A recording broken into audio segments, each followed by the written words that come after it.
샬롬. 오늘도 하나님 말씀 앞에 나오신 여러분 환영합니다. 우리 함께 기도하겠습니다. 하나님, 오늘도 우리에게 귀한 말씀 이렇게 허락해 주시니 감사합니다. 이 말씀으로 우리의 영혼이, 우리의 마음이, 우리의 인생이 오늘도 풍요롭고 확신으로 가득 찬 발걸음들이 될 수 있도록 주여 우리 성도님 한 분 한 분을 붙잡아 주시고 깨달아지는 은혜 허락하여 주시옵소서. 예수님의 이름으로 기도했습니다. 아멘. 오늘 함께 살펴볼 말씀 사도행전 10장 34절에서 48절, 사도행전 10장 34절에서 48절까지 함께 살펴보도록 하겠습니다. 오늘도 성실하신 우리 아버지 하나님을 찬양합니다. 베드로와 고넬료의 이야기가 계속 이어지고 있습니다. 두 사람이 만나 본격적으로 복음을 나누게 됩니다. 복음 확장에 있어서 결정적인 만남이었음을 우리가 지난 시간에 살펴봤습니다.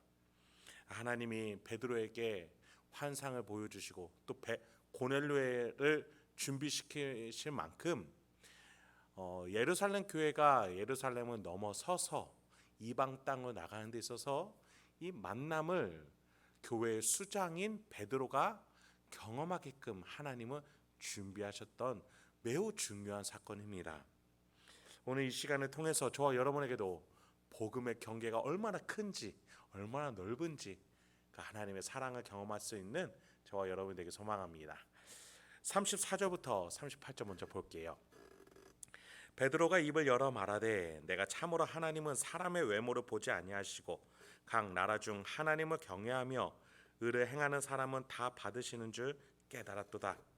만유의 주 되신 예수 그리스도로 말미암아 화평의 복음을 전하사 이스라엘 자손들에게 보내신 말씀 곧 요한이 그 세례를 반포한 후에 갈릴리에서 시작하여 온 유대에 두루 전파된 그것을 너희도 알거니와 하나님이 나사렛 예수에게 성령과 능력을 기름 붓듯 하셨음에 그가 두루 다니면서 선한 일을 행하시고 마귀에게 눌린 모든 사람을 고치셨으니 이는 하나님이 함께 하셨습니다. 베드로가 유대인들에게 복음을 전하며 수만 명을 회심시킬 때의 설교 내용과는 지금 사뭇 다른 분위기를 보여줍니다. 34절을 보니 외모를 보지 아니하시는 하나님으로 시작을 하죠. 즉 이방인도 구원의 자녀로 삼으시는 분이심을 자신도 몰랐는데 깨닫게 되었다로 시작하는 겁니다. 하나님을 사랑하고 경외하는 모든 자를 하나님이 구원의 자녀로 삼으심을 예수님의 수제자, 예루살렘 교회의 대표자로서 베드로가 인증을 하면서 시작하는 것이죠. 그리고 나서야 베드로는 유대 땅에서 일어났던 일들을 고넬료 가족들에게 소개합니다. 유대인들에게는 확신에 차서 그들이 깨닫지 못함을 확신에 차서 깨닫게 해줬던가 반면에 지금 고넬료에게는 베드로가 자신이 몰랐던 것을 하나님이 어떻게 끌어가시는지 지금 자신도 따라가고 있음을 말하고 있는 것이지요. 세례 요한으로부터 시작하여 갈릴리에서 또 예루살렘과 온 유대에서 예수에 관한 이야기를 시작을 합니다. 베드로는 자신이 보기에 하나님이 그 예수에게 성령과 능력을 부어주셨었다라고 증거를 합니다. 그래서 예수는 선할 뿐만 아니라 마귀를 쫓아내기까지 한 존재였다. 그렇게 고넬료 가족들에게 증거해 줍니다. 보통 인간이 아니었다는 것이죠. 네, 지금 베드로가 밝히는 예수의 사역 중에서 가장 중심적인 사역들을 베드로는 고넬료 가족들에게 소개합니다. 병을 낫게 하는 그 신비한 기적, 그것은 예수도 원치 않은 바였어요. 오히려 예수는 자신이 드러나지 않길 바랬습니다. 이스라엘 사람들이 예수를 병 고치는 신비한 기적을 일으키는 사람으로 치부할까 했던 것이죠. 예수는 인류 구원의 모든 죄를 해결하러 나왔고, 더 나아가 마귀 세력을 뒤집으러 오신 인류의 구원자였기 때문입니다. 그런 점에서 베드로는 예수 그리스도에 대해서 성령과 능력을 기름 붓듯 하였다. 그래서 선한 일을 행하고 마귀에게 눌린 모든 사람을 고치셨다. 이는 하나님이 함께 하셨기 때문이다. 그렇게 말하는 게 너무나 정확한 예수의 중심 사역을 밝히는 것이었죠. 그런 예수 그리스도를 유대인들은 어떻게 됐다라고 지금 소개합니까? 39절에 유대인들이 죽였다. 그런데 40절에서 하나님이 그 예수를 사흘 만에 다시 살리셨다. 부활시키셨다. 그렇게 소개하고 있습니다. 베드로가 보기에 예수는 심상치 않은 분이었어요. 단순한 기적을 일으키는 분이 아니었습니다. 그런 예수를 유대인들이 죽였고, 그 예수는 그 죽음을 당했습니다. 신비한 기적을 일으켰지만 죽음에 있어서 그는 신비한 기적을 일으키지 않고 죽었다는 것이죠. 그런데 하나님이 다시 살리셨다. 여러분, 베드로는 지금 고넬료 가족들에게 뭘 말하고 싶은 걸까요? 제가 하나님의 의도를 알아야 된다는 겁니다. 하나님이 싹쓸이로 기적으로 인류를 벌하고자 하는 것이냐? 그것이 아니다. 또 한 번의 천국행으로 싹 끌어다가 인도하고자 하는 것이냐? 그것도 아니라는 겁니다. 이거는 너무나 단순한 인간의 방법이죠.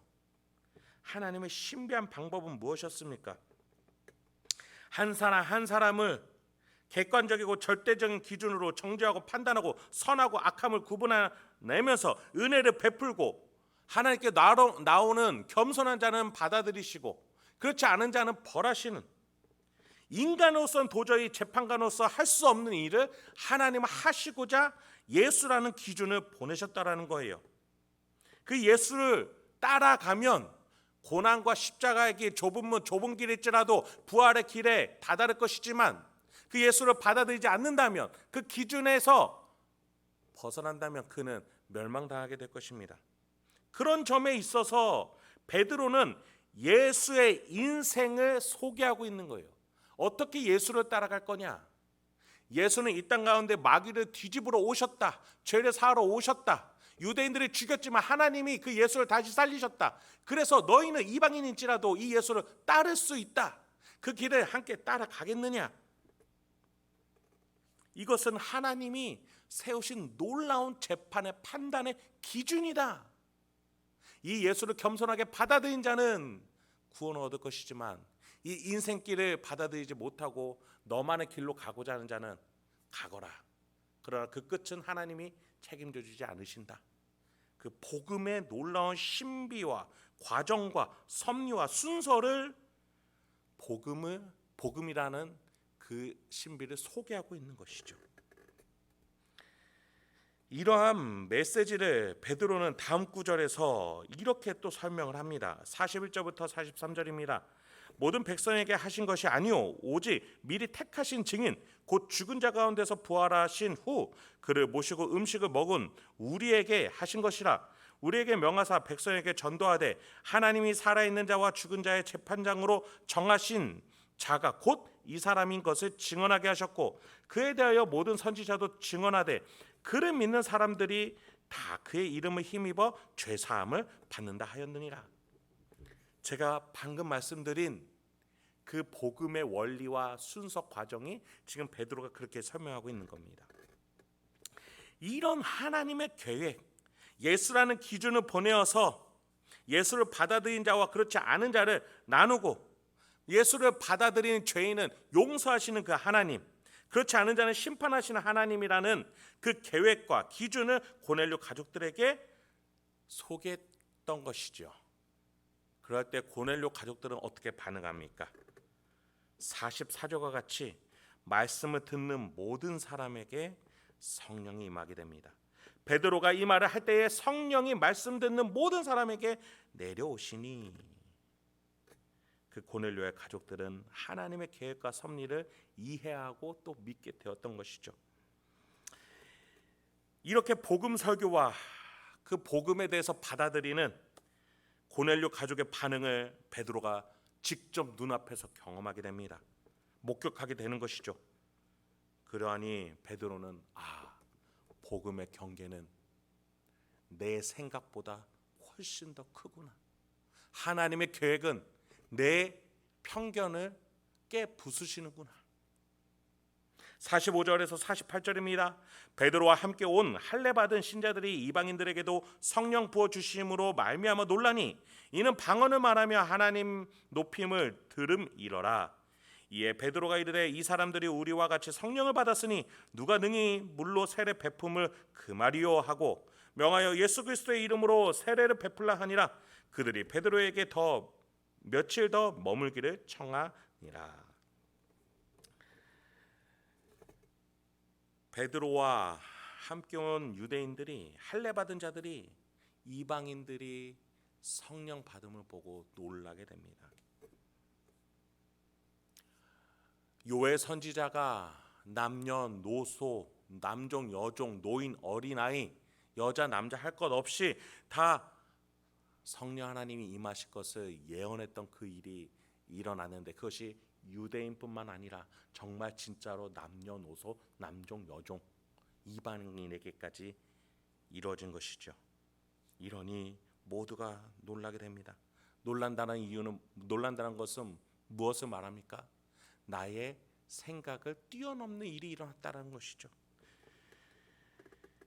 그러니 이들은 물로 세례를 베푸는 데 있어서 주저하지 않고 이방인들에게 세례를 베풀면서 한 가족 한 지체로 맞이하게 됩니다. 이들은 편견을 가졌지만 순종하는 마음을 가졌어요. 그러니 이들을 한 형제로 품어낼 수 있게 된 것이지요. 그렇습니다. 저와 여러분도 마찬가지입니다. 하나님이 오늘 여러분의 가정과 직장, 일상 어디에서 일하고 계시는지 우리는 따라갈 줄 알아야겠습니다. 그것은 누가 대신해 줄 수 있는 것이 아닙니다. 내가 하나님을 따라가고 순종하는 마음으로 영적인 눈을 뜨며 잠자지 아니하고 깨어 있으면 그 길을 함께 걸어가고 하나님이 추수할 일꾼으로 우리를 불러주실 것입니다. 그리고 그를 위해서 기도하게 하시고 또 복음을 전하게 하실 겁니다. 내가 생각지도 못한, 상상하지도 못한 그 사람이 하나님을 믿으며 성령을 받으며 예수 그리스도를 주로 고백하는 그것을 기대하고 소망하십시오. 나의 편견을 넘어서 일하실 하나님을 믿으며 오늘도 곳곳에서 천국을 확장하러 나아갈 수 있는, 추수하러 나갈 수 있는 저와 여러분이 되길 소망합니다. 함께 기도하도록 하겠습니다. 하나님, 오늘도 우리에게 귀한 말씀 주시니 감사합니다. 이 말씀을 통해서 우리가 영혼을 향하여 하나님이 가장 바라시는 사람을 구하러 나아갈 줄 아는 우리 성도님들과 제가 되게 하여 주시옵소서. 곳곳에 섬기러 나아가고 사랑하러 나아갈 때에 주여 복음을 듣기 원하는 누군가가 있다면 우리가 알게 하여 주시옵소서. 그래서 우리가 알고 있는 복음을 소개할 수 있고 하나님의 계획과 예수 십자가의 그 중요성과 성령님의 내주할 때의 그 풍성함을 소개할 수 있는 우리가 될 수 있도록 주여 인도하여 주시옵소서. 예수님의 이름으로 기도했습니다. 아멘.